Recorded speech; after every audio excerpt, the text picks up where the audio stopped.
Good afternoon. We're going all the way back to Chapter 2C, looking at question 9, which you can see up here on the board. I don't need my CAS for this bit.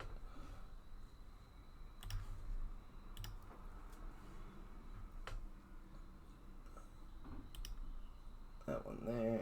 And that one there. All right.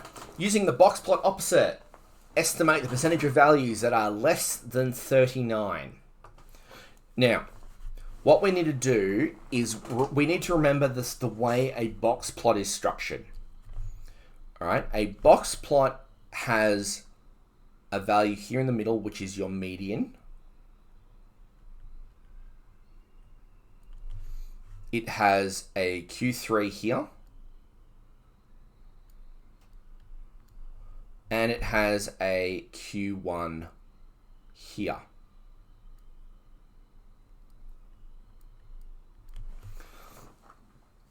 Now, what you need to remember is that anything below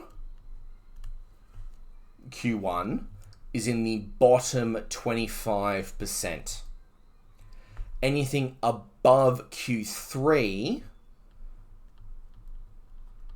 is 25%.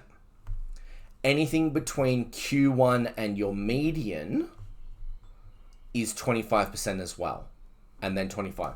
Remember, quartile implies quart, which is 4s. So, a quarter of your data is between the far left and Q1. 25% is between Q1 and the median. And then the median to Q3 is another 25%. And then above Q3 is 25%. So, Q1 to M is 25%. I can't do it on that diagram. And then M to Q3 is also. But what this means is that a whole bunch of numbers were between 39 and 41. All right, 39 and 41. All right, that's all they're saying. That's why the box is so small. This doesn't tell me like how many people, but it tells me that if I was to get all of my data and divide it into discrete quartile chunks, almost the entirety of a single chunk is going to be between 39 and 41. So, using the box plot opposite, estimate the percentage of values that are less than 39. Well, 39 is Q1. If it's less than 39, it's in the bottom 25%.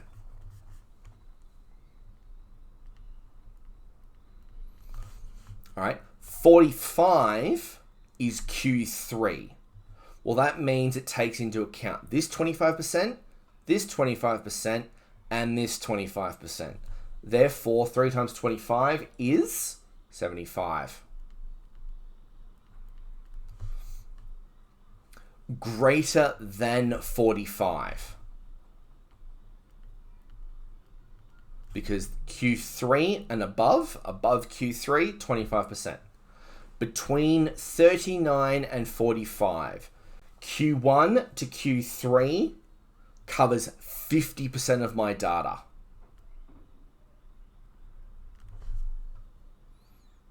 All right, it covers 50% of my data. Now, between 5 and 45, all of my data up to 45, the only thing it doesn't cover is above 45. That's also going to be 75%. All right. Even though these are clearly outliers, they are still part of my data set. So if I put a line here, well, that's a really bad line. If I put a line there at 5, and a line at 45, 75% of my data is going to be there. Because what's not there? It's from here to here, which is the other 25% of my data.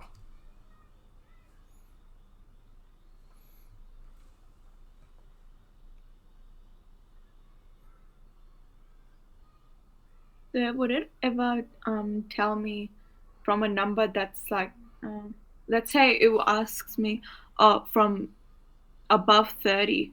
Would it ever say that, even though there's nothing at 30? As far as this course is concerned, no. Okay, thanks for All right, that. because now, if you were literally given that exact scatter plot and you were asked to do an estimation regarding 30, you can't do it. Because you don't know how many data points are between or are in that data set. All right, I can look at that and I can say, well, okay, there's probably going to be a buttload between 39 and 41. There's probably going to be a little less in the 41 to 45 because it's a wider gap. But I don't have enough information to say, well, okay, there are 4 points of data that we know of that are below 30, but that's 4 data points out of how many that we started with. If, for example, I was given the original data set, yes, I could do a calculation like that. But I haven't been given that. That's why these are only estimates.